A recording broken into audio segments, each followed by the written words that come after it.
en el marco, para los que no estaban acá, de un proyecto de CONACYT, el extinto CONACYT o ICCITI, Secretaría de Ciencia, Tecnología y Medio Ambiente, sobre justamente giro epistemológico, desarrollo teórico e implicaciones sociopolíticas del derecho humano a la ciencia en México.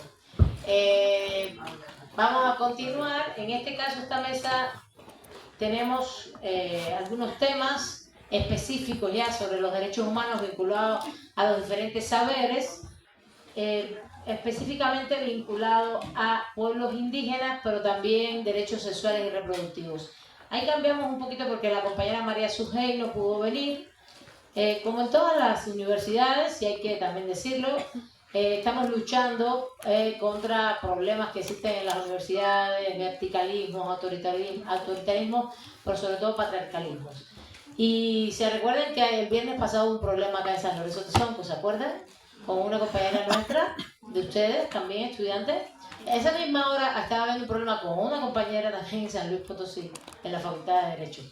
Y bueno, también tenemos, los profesores también participamos en estos procesos y profesoras, y justo la profesora está en toda la movilización que se está dando allá por una situación parecida también de violencia de género.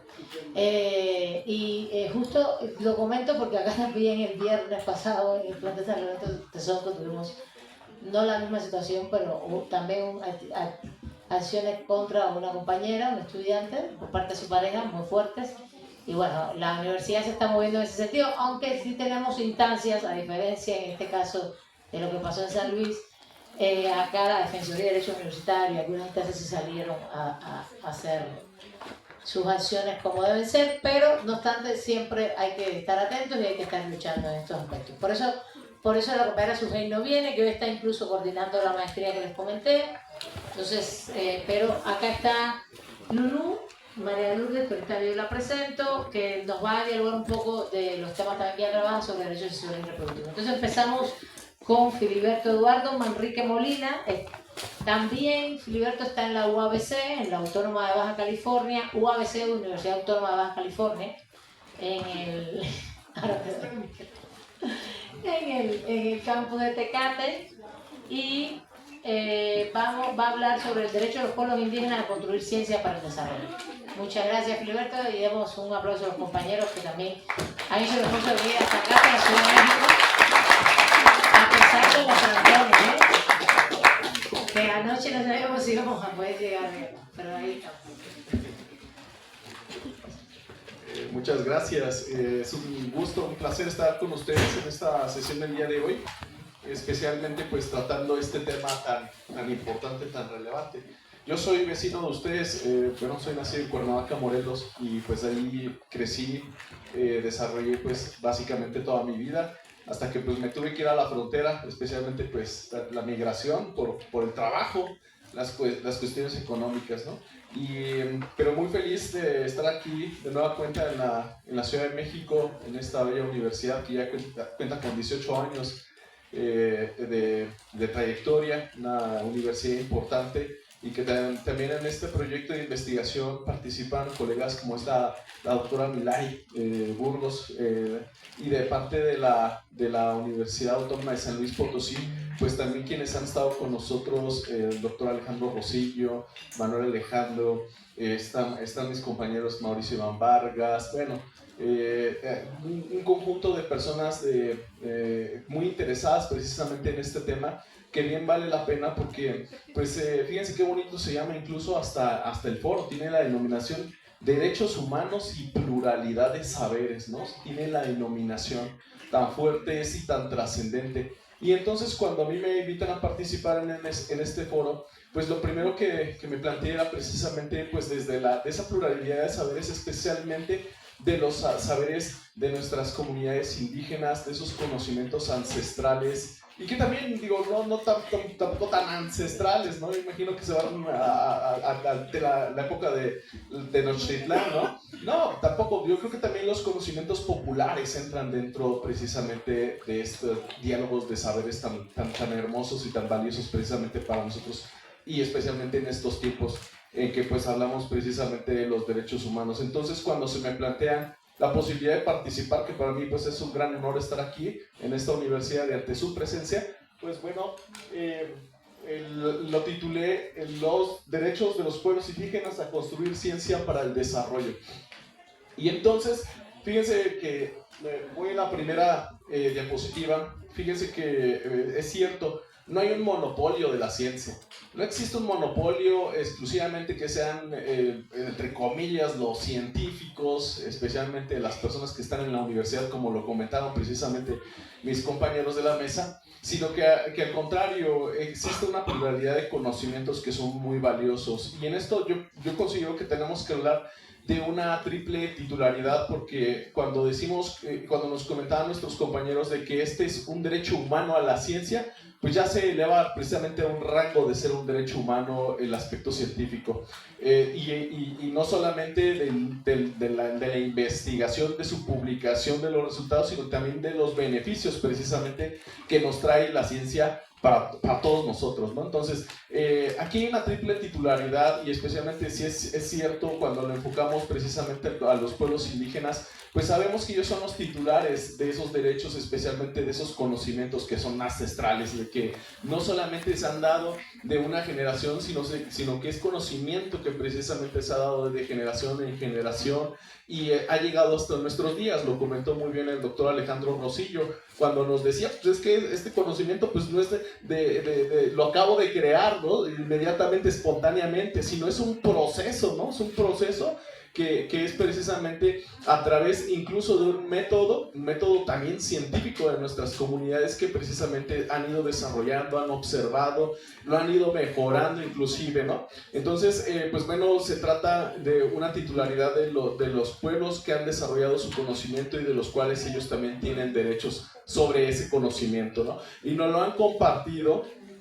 Porque también en esta parte es relevante decir, pues bueno, todos esos saberes, esos conocimientos, pues han llegado hasta nuestros días precisamente porque han ayudado a la sociedad precisamente para atender seguramente males como enfermedades, atender situaciones seguramente en temas del cuidado de los bosques, el cuidado del agua, el manejo seguramente de algunos riesgos como los incendios forestales. Es decir, lo vemos con un beneficio hacia la propia sociedad, ¿no? Es decir, no se han quedado simplemente con ese conocimiento, sino al contrario, lo han compartido. Obviamente ya hay empresas que toman ese conocimiento y saben que yo voy y lo patento, lo registro y me lo quedo, ¿no? Pero bueno, pues sabemos muy bien que esto es un conocimiento que se ha desarrollado a través precisamente de los años, del tiempo, ha llegado hasta nuestros días. De hecho, yo también les traigo un secreto, precisamente como lo comentó el doctor Mauricio Iván Vargas Mendoza, que seguramente en su vida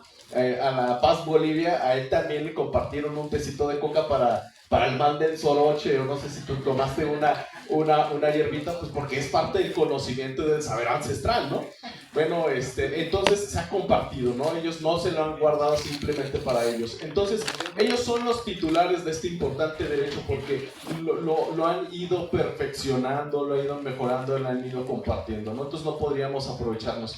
Pero también hay unos titulares de las obligaciones, y aquí decíamos, el titular de las obligaciones pues es el Estado. El Estado es obligado, y si se dan cuenta con esta gran reforma a la Constitución, cuando se inserta en el artículo 3 ese derecho humano a la ciencia, entonces también significa que hay una obligación del Estado precisamente para que este derecho humano no sea explotado simplemente el conocimiento a favor de unos cuantos, ¿no? Y solamente unos cuantos sea una clase privilegiada que use ese derecho. Entonces hay una responsabilidad, pero también de parte del Estado. No solamente son las restricciones de evitar que alguien se apodere de ese derecho y lo explote simplemente por meros efectos economicistas, ¿no? Como lo comentaba precisamente Manuel Lizardi en el aspecto neoliberal, sino también el Estado tiene una obligación precisamente de también incluir a esas personas precisamente en el desarrollo de la ciencia en nuestro país.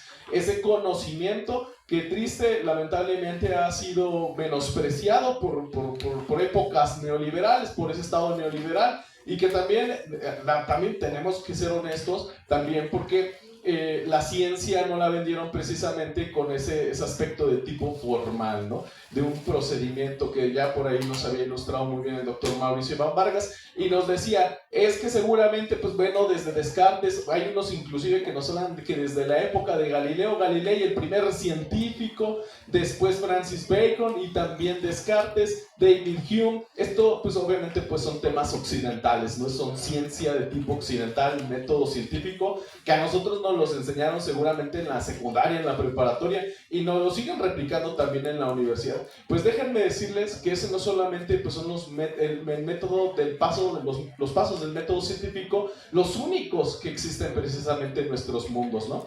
Hay comunidades que han generado precisamente sus métodos, y ¿saben qué? Tienen efectos, tienen beneficios para la sociedad. Yo por ahí les voy a pasar un hack, no sé si alguien de aquí en la sala, los que están presentes, conozcan o son víctimas o conocen a alguien que les da el mal del hipo y no se lo pueden curar, ¿no?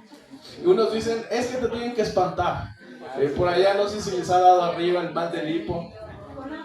Con agua, aguanta la respiración, ¿no? Dicen, hay conocimientos que pues nos han ido revelando precisamente nuestros familiares, porque lo han obtenido de generación en generación.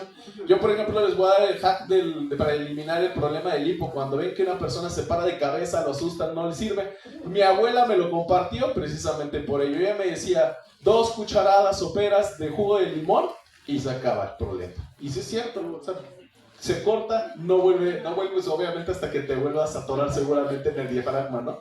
Entonces, son conocimientos que si tienen un efecto, resuelven un problema, atienden un problema. Obviamente esto es un problema muy minúsculo de la persona que tiene ese lío seguramente con el diafragma.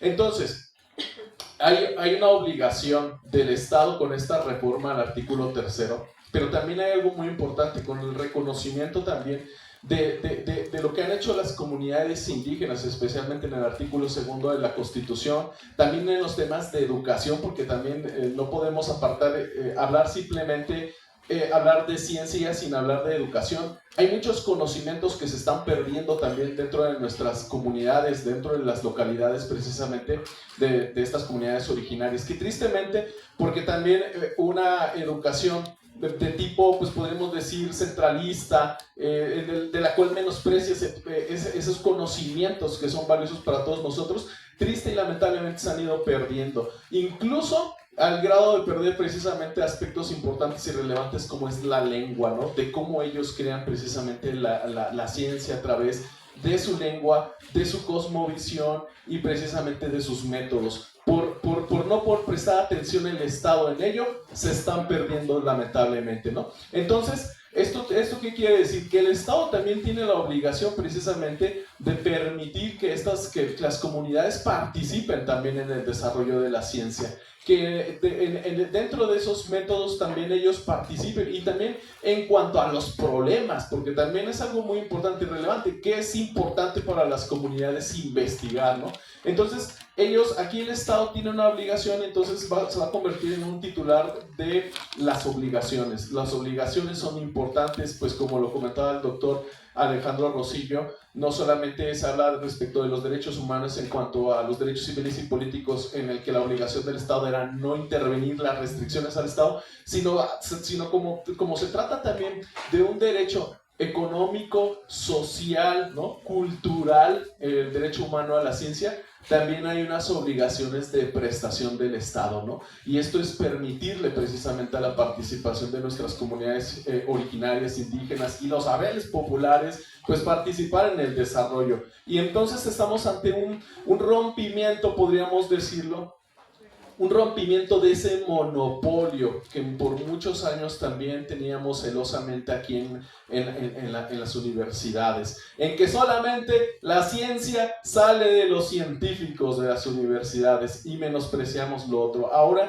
estamos abiertos en una nueva ley que lo comentaba precisamente la doctora Milay, que esta ley pues tiene unos cambios que son significativos también para no perder toda esa herencia que tenemos en relación a las ciencias que han desarrollado y el conocimiento derivado desde nuestras comunidades originarias. Y bueno, está en esa triple titularidad las universidades, que serían titulares de responsabilidades. No estamos satanizando a las universidades, ¿no? O sea, dijimos que celosamente habían hecho un monopolio de ello porque ahí se encontraban los científicos, pero no, eso no significa que no deben de seguir participando, al contrario.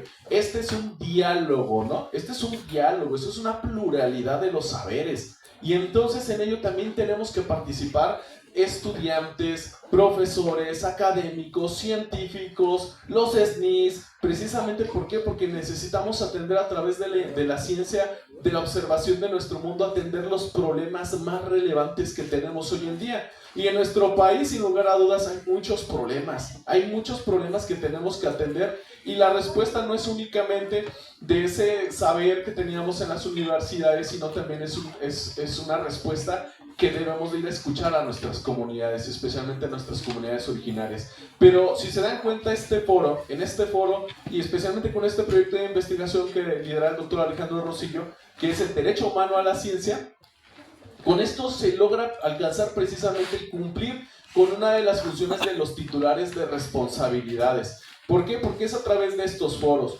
es a través de las obras que, por ejemplo, más adelante les van a comentar, Sin Saberes Feministas, No hay Derechos Humanos, ya les estoy echando ahí una publicidad. Es a través precisamente de ello que, como nosotros titulares de responsabilidades, mandamos un mensaje, hacemos eco precisamente, participamos en que esos saberes no se queden aquí simplemente en la universidad, o que los saberes también de nuestras comunidades originarias no se queden allá. Es un diálogo compartido en el cual todos estos conocimientos pues tienen que ver precisamente en una discusión, ¿no? Y esto es lo más relevante y importante. Entonces, dentro de estas modificaciones, pues bueno, vamos a encontrar estos aspectos que pues tienen que todos tenemos estas responsabilidades. Y no solamente las universidades, otras áreas también de nuestra sociedad es importante que participen. Pueden ser, por ejemplo, las organizaciones que son civiles, los sindicatos, todos debemos de compartir precisamente los aspectos de los saberes y los conocimientos. Es decir, tenemos que compartir, así como nuestras comunidades originarias compartieron con nosotros. Creo que también es momento precisamente de compartir y hacer un diálogo con pluralidad de saberes. Déjenme paso a la siguiente. Ahí está.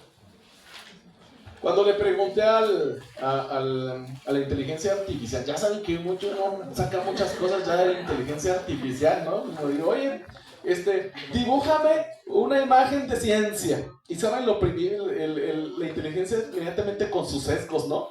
¿Qué me mandó la inteligencia artificial? Un vato. Me manda 2 vatos. Si no, dos vatos, ¿no? 2.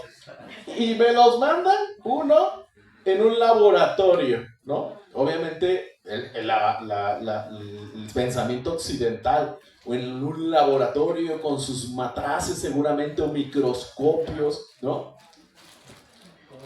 Y del otro lado, lo que hemos criticado, porque le dije, bueno, genérame otra, porque pues sí, imagínense esto, exponer al vato ahí en la Universidad Autónoma de la Ciudad de México, pues me van a atacar, ¿no? No, bueno, me lanza otra en la cual es una persona precisamente sosteniendo, ¿qué? Una publicación.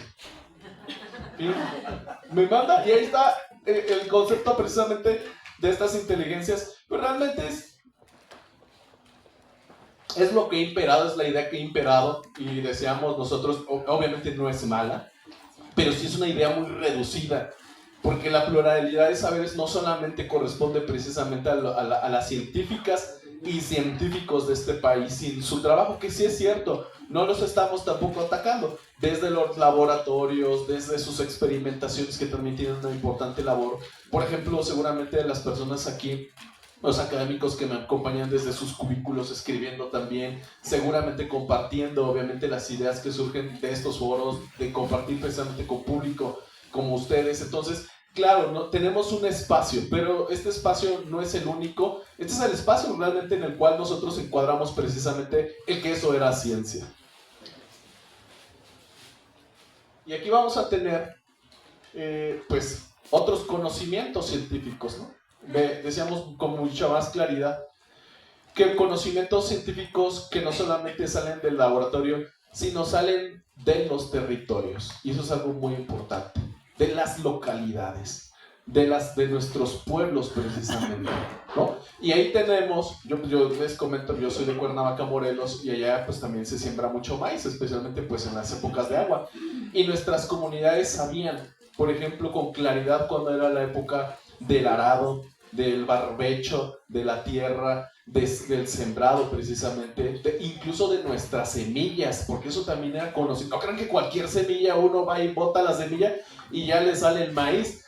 Desde la semilla, ¿no? Desde los tiempos del temporal, eso que era, también eran conocimientos, y esos conocimientos adquirieron ante la observación, se probaron, se compararon, incluso algunos se corrigieron. Fíjense que yo estaba en estas vacaciones que concluyeron precisamente en la región de Yecapixtla, ahí en Morelos, y ya se están sembrando, y me decían muchos de mis amigos que pues se dedican a la labor de la agricultura, me dicen, pero ¿sabes qué?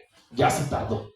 O sea, como que ya sembramos, pero ya se tardó. Y tememos obviamente que cuando se tarde, vengan lluvias obviamente con más agua, más fuertes, y que nos vaya a dañar la siembra, ¿no? Es decir, también, ¿qué significa esto? Ellos también corrigen, van haciendo correcciones. Nosotros también seguimos utilizando ese conocimiento y lo vamos mejorando. En los aspectos de la medicina tradicional, ya no voy a abordar las otras porque pues ya las ubicamos precisamente, ¿no? Los temporales, la milpa, la medicina tradicional, ¿no?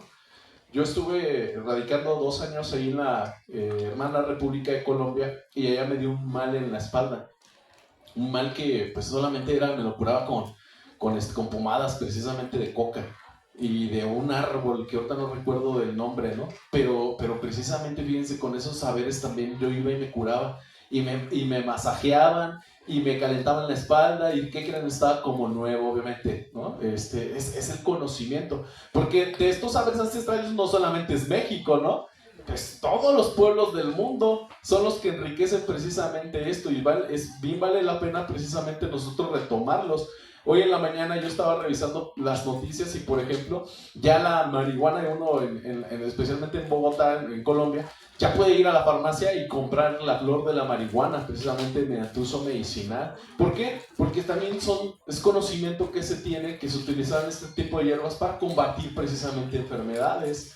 Es cierto, en estos tiempos también lo hacen por consumo lúdico, obviamente lo sabemos, pero básicamente surgen precisamente para atacar enfermedades, dolores que precisamente padecían nuestros ancestros, ¿no? Entonces ahí vamos a tener todos estos aspectos que son valiosos e importantes. Hay unos malentendidos precisamente cuando, especialmente en esa ciencia neoliberal que comentaba Manuel Lizardi, ¿no? Hay 3 malentendidos, y algunos de ellos son los siguientes. Dice, eso que acabo de señalar no es ciencia, es tradición. Pues fíjense que tradición es la acumulación precisamente de saberes a través del tiempo, de todos estos saberes. Y entonces es importante precisamente porque se ha investigado y se ha actualizado esos conocimientos que tienen nuestras comunidades. Dicen otros, hacer ciencia así fragmentará el conocimiento. Al contrario, hablamos, amigas, amigos, en este foro que esto precisamente es transdisciplinar, no solamente un científico. Científicos clásicos que conocemos, sino también retomar las ideas de nuestras comunidades, ¿no? Y obviamente aplicarlas. Y muchas de esos científicos en algunas empresas se han apoderado de ese conocimiento, ¿no? Y lo han hecho suyo para explotarlo exclusivamente y obviamente obtener un lucro. Pero esto es transdisciplinar. Se pierde competitividad internacional porque, ¿qué crees? No están publicando en papers, ¿no? Como lo dicen. No estás, obviamente, no tienes JCRs, Web of Science, todo esto. Y entonces, obviamente, hacen una fuerte crítica, ¿no? Al contrario, fíjense que eso es un gran error. La competitividad solo se fortalece precisamente cuando generamos soluciones para nuestros contextos. Cuando resolvemos los problemas precisamente locales y las necesidades precisamente de nuestros pueblos, ¿no? Entonces es algo muy importante que compartir en relación a esto. Ciencia con diversidad no es incluir a otros en un modelo dominante. Eso también es un gran error. Al contrario, es permitir que ellos participen y construyan precisamente el modelo donde quepan todos los mundos, todas las visiones. Y esto es precisamente uno de los grandes cambios que trae esa legislación que acaban de comentar nuestros compañeros que estuvieron en la mesa. Es decir, estamos ante un cambio relevante porque volteamos a ver precisamente ello y decimos, sí, eso es relevante e importante. Es un cambio significativo. Déjenme ir a la siguiente, para ir seguramente cortando el tiempo. Sí, ya me mandan 5 minutos.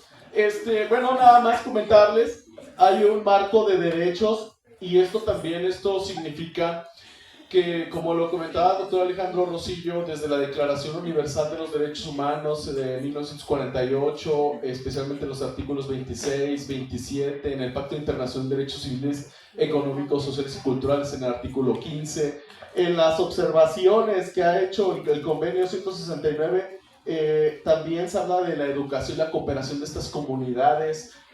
Protocolos de Nagoya también, que es, no me salté pero es Declaración de la ONU sobre los Derechos de los Pueblos Indígenas de 2007, el artículo 30, también habla de ello. Protocolo de Nagoya, la participación justa, especialmente de lo que nos estaba comentando Manuel Izardi, y nuestra Constitución Mexicana, artículos 2 y 3 precisamente. En la Ley General de Materia de Humanidades, Ciencia, Tecnología e Innovación, en el artículo 11, fracción 23, ahí precisamente habla de la participación de nuestros pueblos y especialmente el conocimiento que nos han heredado precisamente nuestras comunidades y que al día de hoy lo seguimos aplicando y lo seguimos replicando y lo seguimos mejorando. Y en ese sentido, pues decirles, para ya cerrar precisamente esta primera parte de la mesa, pues es buscar incluirlos, no es incluirlos en un modelo obviamente centralizado, neutral que se ha desarrollado, sino al contrario, compartir, porque la ciencia se encuentra precisamente en las universidades, en las comunidades, en las localidades, y es en beneficio precisamente de todos nosotros. Así que muchas gracias por su atención y yo le voy a hacer la palabra a mi compañero.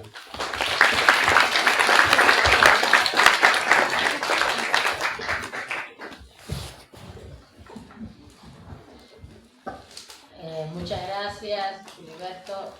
Y de acá hay mucho que hablar de todos esos saberes ancestrales. Ahí la compañera Liliana se ha dedicado a eso. No los saberes ancestrales, se ha dedicado a estudiar pueblos indígenas muchísimo. Y con las madres también, porque es verdad que ese tiempo está con las madres buscadoras. Es que yo lo tengo ahí con las madres buscadoras, sí. Y el tema de los saberes no son ancestrales, sino el tema también la madre buscadora, cómo expresa todo en el conflicto se expresan otros saberes, ¿no? Cuando uno tiene conflictos aprende otras cosas. Pero bueno, ya, vamos a darle la palabra a Juan Antonio Blanco Monreal. Juan Antonio también viene de la maestría. Estos muchachos así ya nos hacen sentir viejos. Viejas, yo soy una vieja, no vieja. Y Juan Antonio nos va a comentar sobre pueblos indígenas y derecho humano a la ciencia. Me da mucho gusto verte a Antonio de nuevo. Parece callado, pero es sustancial. Vale, adelante. Sí, soy callado. Ya cuando agarro confianza, ya sí. Ya nos vamos de fiesta. No, bueno, primero agradecer por el espacio. Muchas gracias por la invitación. Es un gusto estar aquí con ustedes y pues poder compartir un poquito de lo que estoy investigando, ¿verdad? En mi línea de investigación. Siempre me han llamado mucho la atención el estudio de las problemáticas que existen en los pueblos y comunidades indígenas. Esto surge a raíz de un proyecto que se me presentó allá por el 2016-17, cuando iba saliendo de la facultad, en donde me mandaron a trabajar en las zonas indígenas de San Luis Potosí, la Huasteca Potosina. Tenemos en la Huasteca Norte a los Tenec, la Huasteca Sur a los huastecos o los náhuatl, y en la zona media tenemos a los Pame o Xihui, ¿no? Y entonces a partir de ahí empecé yo mi interés por los pueblos y comunidades indígenas, ¿no? Porque yo veía la discriminación, veía la marginación, la invisibilidad en la que viven, ¿no? La pobreza. Y entonces cuando el doctor Alejandro me dice, tenemos este proyecto, yo pensé luego, me parece muy interesante cómo es que los pueblos y comunidades indígenas puedan acceder al derecho humano a la ciencia, ¿no? Y cuáles son las grandes dificultades que van a enfrentar con la creación de esta nueva ley. Porque si bien es cierto que la Constitución establece, ¿no?, que todas las personas gozaremos de los derechos humanos reconocidos en la Constitución y todo este rollo que ya no sabemos, pues esta nueva ley también nos establece eso, ¿no? Esta nueva ley también nos dice que todas las personas pues vamos a poder acceder de manera individual y colectiva al desarrollo científico y tecnológico. Y por supuesto a los beneficios que esto deje, ¿verdad? Vamos a poder acceder también a esos beneficios. Y que el Estado, por supuesto, tiene la obligación de fomentar actividades que vayan encaminadas a proyectos humanísticos, a proyectos tecnológicos. ¿Para qué? Bueno, el fin último sería, pues, el bienestar del pueblo, ¿verdad? Así lo establece la ley. Y por supuesto que viene aparejado el que podamos acceder a otros derechos humanos también. Ahí es cuando decimos que el derecho humano a la ciencia es un derecho habilitador, ¿no? Es un derecho que habilita otros derechos. ¿Por qué? Porque si no conocemos que tenemos este derecho humano a la ciencia, no podemos acceder a otros derechos que sabemos que tenemos. Que no sabemos que tenemos, más bien. Les voy a poner un ejemplo muy claro. Ahorita que la compañera hacía una pregunta, me llegó a la mente un suceso que tuve allá en la Huasteca, en donde llegábamos a una comunidad y llegábamos como a las 9 de la mañana, ¿no? Entonces había mucha gente reunida como en un kiosco y yo en ese tiempo yo iba con un intérprete que nos ponían porque hay mucha gente que no habla el español bien y pues yo lamentablemente no hablo ninguna lengua indígena, ¿verdad? Entonces nos ponían un intérprete y el intérprete iba con nosotros en esa ocasión y yo le decía, ¿qué hace toda esta gente aquí reunida, no? Ah, pues mira, toda esta gente aquí reunida está porque hoy viene el doctor, hoy es día en que se presenta el médico. Ah, ¿y a qué hora tenía que llegar el médico? No, pues a las 8, ya son las 9. Ah, no, pues es que pues ya se tardó. Le digo, ¿y si no viene el doctor, qué pasa? Ah, no, pues si no viene se tienen que esperar. ¿Y cuándo regresa el doctor? Pues el doctor viene una vez al mes. Fíjense nomás. Me decía, ¿y qué pasa si la gente se enferma? Me decía, pues es que aquí no tienen derecho a enfermarse. Así, o sea, así tal cual, ¿no? O sea, y yo decía, wow, qué sorprendente cómo lo ven. Y hasta se normaliza, ¿no? Y es grave que se normalice eso. Entonces, me decían, es que mira, lo que pueden hacer era una comunidad enclavada en la sierra, o sea, con un acceso muy difícil para entrar. Me decían, mira, la mayoría de la gente de aquí trabaja en la caña, en el corte de caña. ¿Cuánto ganan a la semana? A la semana ganan 1,200, 1,300. Una camioneta de aquí de su localidad para llevarlos al municipio, a la cabecera municipal, les cobra 200. ¿Cuánto les va a cobrar allá el doctor si es que no alcanzan seguridad social? Otros 200, 300. Y luego otros 200 de regreso, ya llevan 600, 700. ¿Cuánto les va a quedar para la semana? Otros 600, 700. Entonces, aquí no pueden darse el lujo de enfermarse.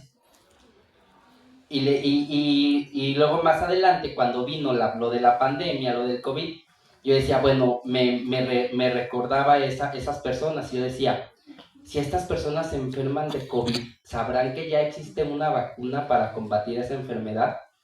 ¿Sabrán que ya existen diferentes vacunas para combatir el virus y demás?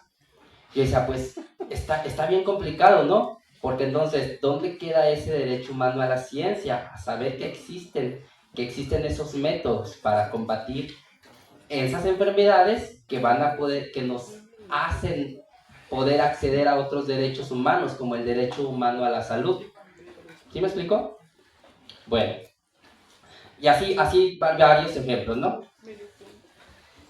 Aunado a esto, como ya decíamos, y como ya decía el doctor Alejandro y el doctor Filiberto, pues dentro del derecho humano a la ciencia, pues se va a regir por ciertos principios, ¿no? Y uno de esos principios es la interculturalidad, el diálogo de saberes, la pluralidad de saberes. Y eso es bien importante porque, como decía el doctor Filiberto, estos pueblos tienen un montón de conocimiento que aportar, porque lamentablemente estamos acostumbrados a que el conocimiento únicamente es generado por este derecho moderno, ¿no? Occidentalizado, ¿vale?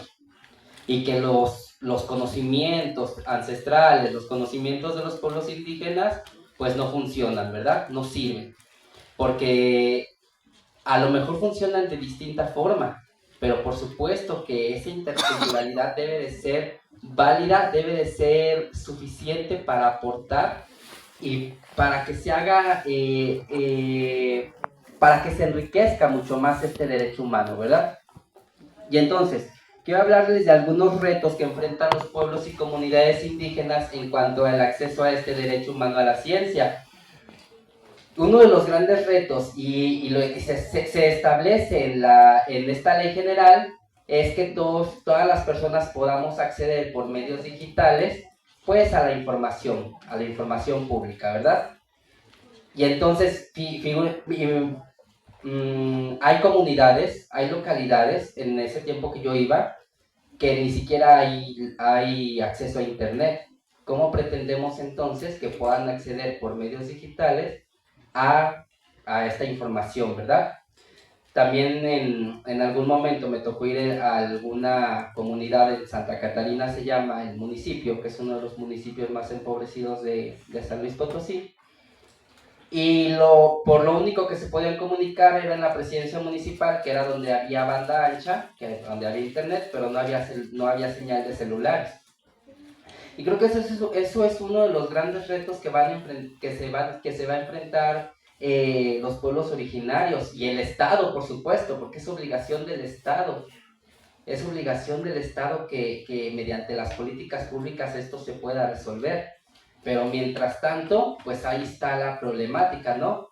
Entonces, allá en Santa Catarina, que están los pueblos Pame, los pueblos Chiwi, pues mucha gente no habla español, mucha gente solamente habla su lengua, pues no, más que hablarlo, pues no pueden accederlo tampoco, ¿verdad? Porque no hay una señal de internet, no hay una señal de celular, no hay nada. Fíjense. Y ahorita con todo esto también me viene a la mente también otro recuerdo. Es que tengo un montón de anécdotas, muchachos. Ahí luego se las paso si quieren. De todo tipo, no nomás con los pueblos originarios, de fiesta y demás. Hablando ahorita también viendo que lo que establece la ley general es la preservación de las lenguas indígenas, ¿verdad? Que es otro de los grandes retos a enfrentar. La preservación de las lenguas indígenas, ¿por qué? Porque se están perdiendo, porque mucha gente ya no quiere hablarlas por el menoscabo que se le hace, por la discriminación que sufren, porque los vemos hablar indígena y ¿qué hace mucha gente? Tratar de imitarlos, ¿no? Pero con burla, como mofarse de cómo están hablando, ¿verdad? Fíjense, y la ley establece que la preservación de las lenguas indígenas es importante, es vital dentro de las políticas públicas que se deben de aplicar, perdón. Y entonces, también otra comunidad a la que me tocó ir, me encontraba con unos padres de familia que estaban ahí reunidos en la escuela y estaban muy contentos porque tenían unas computadoras nuevas, como 5 o 6 computadoras nuevas que les acababan de llegar. Y yo les decía, pues qué padre, ¿no? Que ya les llevan computadoras nuevas y demás. Y los padres de familia me decían, es que no las queremos usar. Pero ¿por qué no las quieren usar? Si es bien bonito el internet. Y ellos me decían, es que no las queremos usar porque únicamente vienen en español y en inglés. No las podemos configurar a nuestra lengua. Y lo que nosotros no queremos es que nuestra lengua se pierda, porque nuestros niños ya no la quieren hablar. Porque nuestros niños ya les da pena hablarla y queremos inculcarles otra vez el valor de nuestra lengua. Y entonces decían, no vamos a usar estas computadoras porque no están en nuestra lengua Pame o Shiwi, que es la lengua que ellos hablan, ¿verdad? La verdad ya no sé qué pasó, qué ocurrió, pero creo que también es un gran reto. Desconozco en la informática si ahorita ya se puedan configurar las computadoras para alguna lengua indígena, pero fíjense, es un gran reto que también se presenta ante el Estado, por supuesto, porque el Estado tiene la obligación también de que las lenguas indígenas se preserven, que sigan existiendo. Y entonces, muchachos y muchachas, tenemos también otro gran reto, que es la patentación de sus saberes, la patentación de sus inventos. Ya para ir cerrando un poquito. ¿Ya? 2 minutos. La patentación de sus inventos. ¿Por qué, muchachos? ¿Por qué, muchachos y muchachas? Perdón, es que me siento muy joven todavía. Por eso les digo así. La patentación de sus saberes y de sus inventos, porque luego hay mucha apropiación cultural. ¿Qué pasa con las vestimentas? Que luego vienen los diseñadores, vienen los grupos que no pertenecen a pueblos originarios, el resto de la modernidad, y se llevan sus inventos, ¿verdad? Se llevan sus creaciones y los patentan como propios. Y ahí es cuando decimos, pues allá hay apropiación cultural porque no es invento de ellos. Pero el gran reto es que los pueblos y comunidades indígenas sepan que pueden patentar sus productos, que pueden patentar sus inventos. Pero no nada más que pueden hacerlo, sino el cómo hacerlo. No nada más es de puedo patentar lo que estoy haciendo, lo que estoy creando, pero cómo lo voy a hacer, ¿no? Entonces, existe todo un proceso y creo que eso es muy importante porque es una problemática muy grande, por lo menos en México. La apropiación cultural de las creaciones, de las invenciones de los pueblos y comunidades indígenas. Y ya para cerrar, creo que sí es fundamental la consulta que se realice a los pueblos y comunidades indígenas al momento de la aplicación de las políticas públicas encaminadas a esta nueva ley, pero no nada más la consulta, sino también el tomar en cuenta sus puntos de vista, el tomar en cuenta sus opiniones, el saber que históricamente tenemos una deuda con ellos, ¿no? Y que debemos de ir pagando, bueno, tanto como sociedad como el Estado, ¿verdad? Entonces, eso es todo, muchachos. Muchas gracias.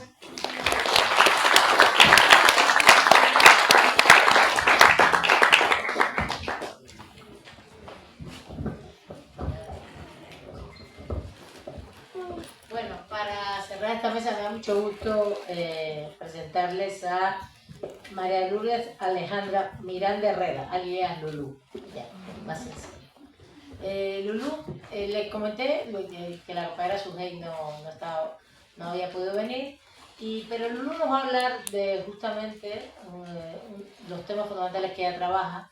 También Lulú ya se va a graduar este mes, ¿no? El próximo. Justo. A partir de pasado mañana ya está en el mes de grabación del doctorado, y también viene la maestría, aunque su formación no viene del derecho justamente, sino de la psicología. Y nos encanta, y me encanta, a ver, estaba yo revisando también el libro que hicieron las compañeras, todo lo que han hecho está hermoso, ya lo comenté ahorita, pero nos va a hablar más bien de los derechos sexuales y reproductivos, que es el tema de lo que ha trabajado, para también pensar otros saberes en ese ámbito e incluirlo en la mesa. Y con eso vamos cerrando la mesa. Lulu, te damos la palabra. Muchas gracias. Muchas gracias. Bueno, un placer estar con ustedes, y como dijo Milay, ¿no? Yo soy psicóloga de formación y pues actualmente pues estudio los derechos sexuales y reproductivos. He estudiado acerca de violencia obstétrica, embarazo adolescente y bueno, un poquito de mortalidad materna. Entonces, pues el gran reto que tengo en esta mesa para compartir es precisamente comenzar a hablar de que este derecho humano a la ciencia también tiene que tener una mirada feminista, ¿no? O sea, nosotras también desde estos otros lugares hemos estado como abonando la construcción del conocimiento. Y también un poquito poder aterrizar lo que ya mis compañeros les fueron platicando acerca de pues, cómo podemos estudiarlo en lo concreto, ¿no? O sea, ya hablamos un poquito acerca del medio ambiente y yo en específico les quería platicar pues, acerca de cómo nos apropiamos de nuestro cuerpo, ¿no? Voy a partir diciendo pues, que la sexualidad no es solamente pues, el momento que estamos con una pareja o el coito, sino que todo el tiempo estamos haciendo sexualidad, ¿no? O sea, cuando nos arreglamos, si nos bañamos, si no nos bañamos, cómo nos vestimos, cómo nos relacionamos con nuestras mamás, hermanas, amigas, pero también con amigos, ¿no? Cómo salimos al espacio público.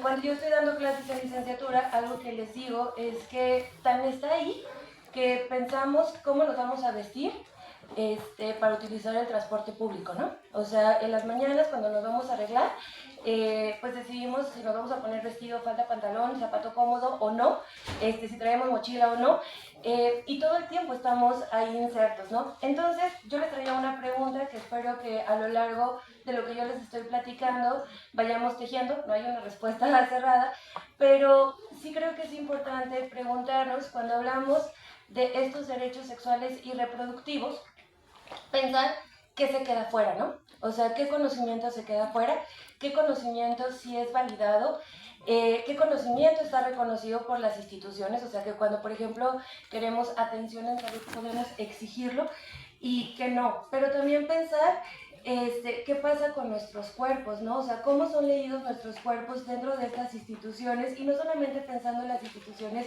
de salud, sino también en las instituciones universitarias, y pensando también pues, en las instituciones como la familia y demás, ¿no? Y entonces, a partir de ahí también cuestionarnos pues, cómo nos relacionamos con nuestros cuerpos, ¿no?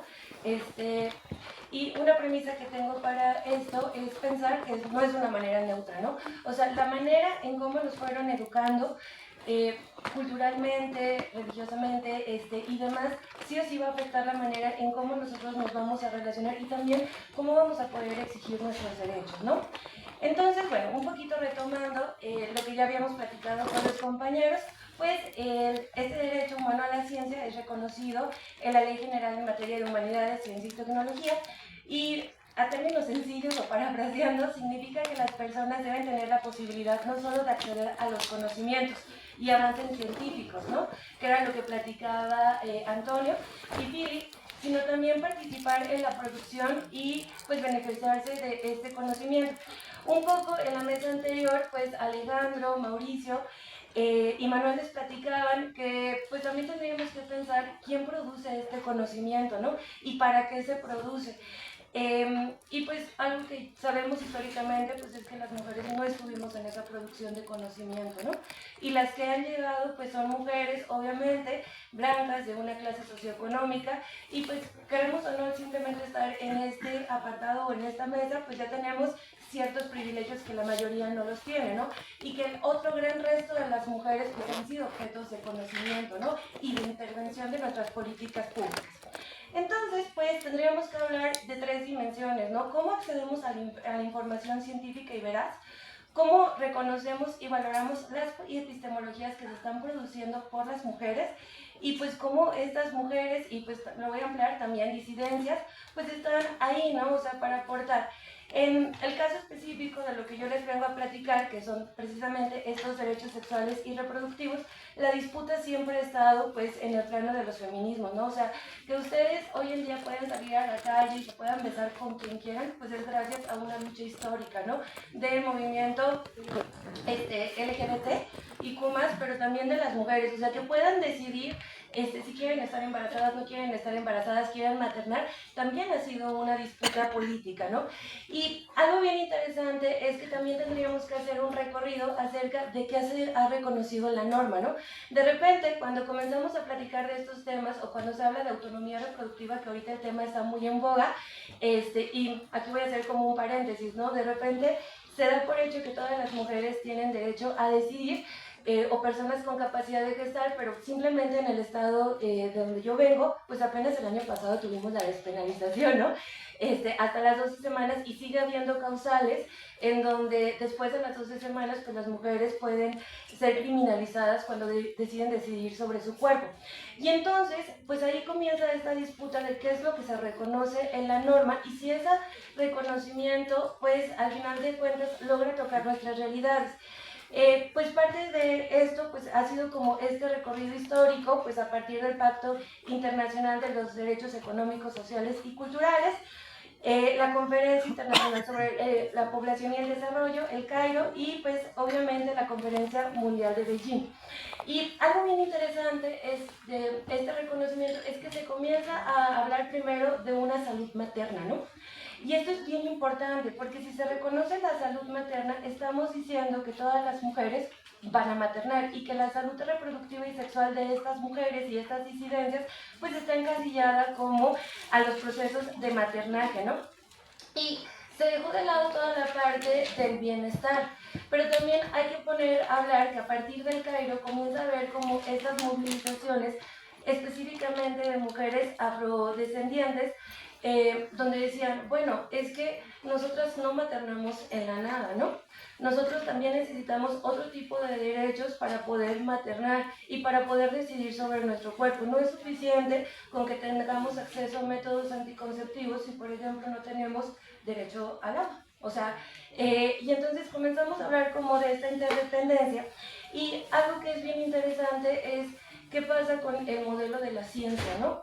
Ya mis compañeros les hablaron de que estamos pues ubicando una ciencia que es racional, una ciencia que interviene, una ciencia que quiere medir todo, y cuáles han sido estos efectos de esta construcción de la ciencia sobre el cuerpo de las mujeres y las disidencias. Pues tendríamos que estar hablando que se comenzó a hacer alianzas, ¿no? Y alianzas con un modelo biomédico, en donde lo que se reconocía como un saber es aquello que las pruebas médicas te dicen que es correcto o incorrecto. Por ejemplo, cuando una mujer está embarazada y va al hospital y ya está en labor de parto, más que preguntarle, oye, ¿cómo te sientes tú? Lo que sucede es que les dicen cuántos centímetros de dilatación tienes y les hacen el tacto, ¿no? ¿En qué condiciones hacen el tacto? Pues probablemente ustedes ya han escuchado como estas historias del terror, ¿no? Cuando a una mujer, por ejemplo, le ponen el implante, pues de repente te lo venden como la mejor estrategia que puedes tener, ¿no? 3 años sin tener que preocuparte por el uso de métodos anticonceptivos. Pero ¿cuáles son los efectos que tiene sobre los cuerpos de las mujeres el uso del implante, ¿no? Si alguien lo ha tenido, pues no me dejará mentir que es una bomba de hormonas, ¿no? Pensar, por ejemplo, que apenas hace unos meses comenzó a haber vacuna de VPH para hombres, no sé si ya sabían eso, y entonces también preguntarse, ¿por qué? Si ya llevamos más de 15 años que este tipo de vacuna es pública para las mujeres, no se había considerado vacunar a los hombres, ¿no? Y entonces es ahí donde comenzamos a cuestionar qué está pasando pues con el derecho a la ciencia y cómo se relaciona pues en el ejercicio de estos otros derechos, en específico esto que les estoy hablando de la salud sexual y reproductiva. Lo primero que tendríamos que hablar es que tenemos un acceso desigual a los beneficios científicos, ¿no? Existe una academia, existe esta parte de que se considera que hay como un sector privilegiado que es el que puede tener el conocimiento, pero también puede decidir sobre ese conocimiento. Y lo grave de esto es que se toman decisiones políticas con relación a esa academia. O sea, están haciendo política pública y la política pública al final interfiere en nuestras vidas.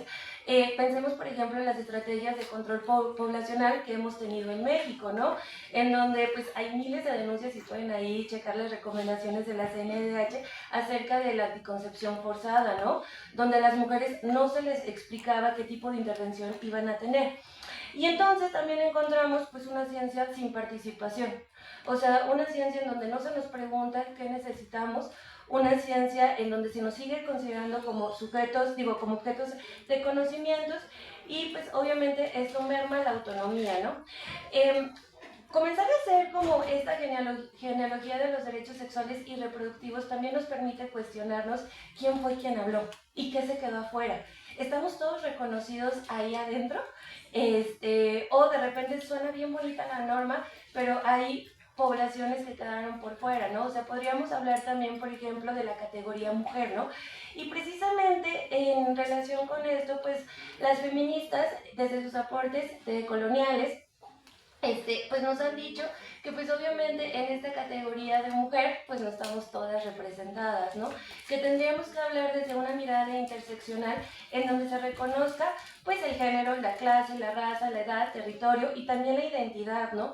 Y que en este homogenizar lo cierto es que es bien difícil materializar los derechos y en específico también ver cómo se accede y cómo se le llena de contenido a estos derechos, ¿no? Entonces, en relación a esto, pues tenemos autoras como María Lugones, Mara Viveros, que precisamente nos hablan de esta colonialidad del género, ¿no? En donde no solamente se nos impuso ser mujer y ser hombre, sino de qué manera íbamos a habitar estas identidades y también de qué manera, pues al final de cuentas, comenzamos a reproducir esta matriz y que era reconocido o no como conocimiento. Entonces, pues al final de cuentas tendríamos que hablar que estamos en un punto de tensión, ¿no? O sea, donde tenemos un reconocimiento a nivel normativo, pero que nos cuesta precisamente esta parte de materializar. Y cuando estamos hablando, pues, precisamente del derecho humano a la ciencia, podríamos hablar que esta materialización pues tiene ciertas dificultades, ¿no? Ustedes saben que el derecho a la salud, en el artículo cuarto, nos habla de que la salud tiene que ser de calidad, accesible, que tiene que ser aceptable.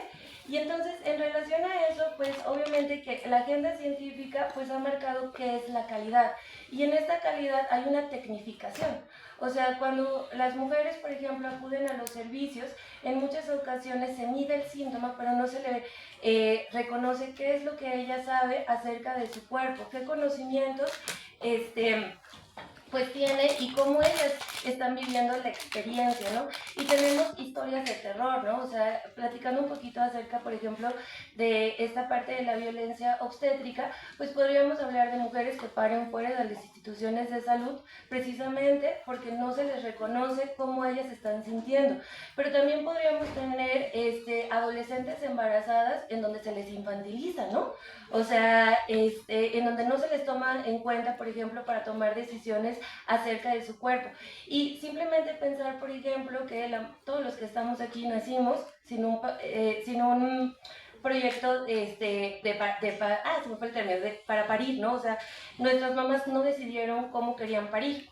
Nuestras mamás no decidieron si querían parir acostadas, paradas, si querían anestesia y demás, sino que son intervenciones que se dan desde el modelo biomédico. Y hay un punto bien importante que me parece interesante nombrar y es qué pasa con el placer. O sea, si en esta parte de cómo estamos reconociendo el poder acceder a nuestros cuerpos, tenemos este mediador que es el modelo biomédico, pues este modelo biomédico nos reconoce que también nos podemos apropiar de nuestros cuerpos a partir de lo que nos resulta placentero, ¿no? Y que justo en esta parte de la educación sexual integral que llevamos, pues le falta lo integral, y precisamente se vuelve como una educación, pues, un poquito estigmatizante en relación a no contagiarnos, sino quedar embarazadas y embarazados, ¿no? Si podríamos hablarlo ahí. Un segundo punto que tendríamos que estar hablando es lo que ya les había hablado, de quién se reconoce como el sujeto. Ya les hablé pues, de que obviamente las mujeres y personas con capacidad de gestar no se les reconoce como sujetos de conocimiento, pero también reconocer que hay otros promotores de la salud que están fuera de la institución estatal y que tampoco se les reconoce, ¿no? Y ahí está la parte de la partería, en donde la hemos dejado de lado. Y entonces, en esta parte, pues obviamente los conocimientos pues son relegados. Se nos ha vendido esta idea de que parir con una partera tradicional pues es peligroso para la salud, ¿no? Que no es higiénico, que puede haber complicaciones y demás. Y que obviamente esto ha provocado que a nivel institucional tengamos una saturación de los servicios de salud, ¿no? Porque el parto comenzó a surgir o comenzó a pensarse como un proceso que era de alto riesgo, ¿no? O sea, como una enfermedad que tenía que ser controlada y no como un proceso natural de las mujeres. Bueno, también pues obviamente nos tendríamos que preguntar cómo circula la información. Esto es bien interesante, ¿no? Si ustedes ahorita se meten a Google o probablemente ya a ChatGPT, y preguntan, por ejemplo, pues, ¿qué hago si se me rompió el condón, no? O si ya no lo encuentro. O qué pasa si no utilicé condón en un encuentro sexual. Salen un montón de preguntas. O sea, y entonces nos está hablando con cómo circula la información. Blanco se los platicaba un poquito acerca de esta parte de la aceptabilidad, o sea, cómo yo estoy entendiendo la información y cómo yo puedo apropiarme de esa información, pero también enfrentar a un sistema que de repente pues me da una información que es difícil aterrizar a mis contextos, ¿no? Blanco lo decía, bueno, es que estamos en esta parte de no tener traductores, de que la lengua se está perdiendo. Pues tampoco tenemos, por ejemplo, manuales de salud sexual y reproductiva que sean claros y que sean pertinentes para toda la población, ¿no? Y entonces, en esta parte, pues encontramos que hay una información fragmentada y, pues, obviamente estigmatizada. Y, pues, lo último, que yo también creo que es bien importante, pues, tendría que ver con cómo podemos materializar el ejercicio de estos derechos. Ya un poco mis demás compañeros les hablaban de esta parte de accesibilidad, pero creo que es importante nombrarlo. O sea, nuestro sistema de salud no solamente está fragmentado, sino que también está centralizado, ¿no? O sea, todos los institutos, por ejemplo, de tercer nivel están aquí en Ciudad de México. Bueno, no quiero sonar como estigmatizante, ni mucho menos, y a lo mejor voy a decir algo muy poco adecuado, pero pues obviamente ciudades como Chimpancingo y demás les queda cerca venir aquí. Blanco les hablaba de la Huasteca Potosina. La Huasteca Potosina son cerca de 10 horas para llegar aquí. O sea, las mujeres y las personas con capacidad de gestar, si tienen una complicación, no llegan a estos centros. Y es pensar, por ejemplo, que en San Luis Potosí, de donde nosotros venimos, pues nada más tenemos 3 hospitales de segundo nivel. Lo que se caracteriza con el segundo nivel tiene que ver pues con cuántos especialistas tiene. A eso le sumamos también, por ejemplo, el hecho de que los hospitales comunitarios no están teniendo recursos. O sea, esa es una realidad que atravesamos. Y la bronca de esto es que las mujeres y las personas con capacidad de gestar se nos mueren en el camino, ¿sale? O sea, y se mueren en muchas ocasiones porque no saben cuáles son los riesgos que se presentan durante un embarazo. Entonces, vemos por un lado la estigmatización y por otro no contar con información adecuada y los recursos para poder apropiarse, pues obviamente, de esta información. Bueno, fue muy trágico todo lo que yo les estuve platicando. Podríamos ver otras variables de los derechos sexuales y reproductivos, pero justo creo que no todo está en el suelo, ¿no? Y podríamos hablar de la justicia reproductiva, ¿no? El término de justicia reproductiva nace precisamente cuando estaba la Convención del Cairo y nace pues obviamente de feministas negras que dicen, bueno, es que esto que ustedes están reconociendo como derechos sexuales y reproductivos en la Convención, pues no va a significar nada para nosotras, ¿no? Nosotras necesitamos una justicia reproductiva. ¿Qué significa tener una justicia reproductiva? Pues tener justicia social, ¿sale? Poder tener garantizado muchos derechos para yo poder decidir sobre mi cuerpo, sobre mi sexualidad y sobre mi reproducción. Entonces, en este sentido, pues tendríamos que hablar que las personas puedan acceder a la ciencia, que las personas puedan apropiarse de esta ciencia, que se les reconozca como productoras y productores de conocimiento, pero que también se reconozcan las condiciones materiales en donde se encuentran la violencia, la exclusión, la pobreza, el racismo, pues es una vía, ¿no? Y creo que justo todas estas mesas lo que hemos tratado como de exponer pues es esto, necesitamos que se materialice, ¿no? Y necesitamos que se haga pues también justicia epistémica. Muchas gracias.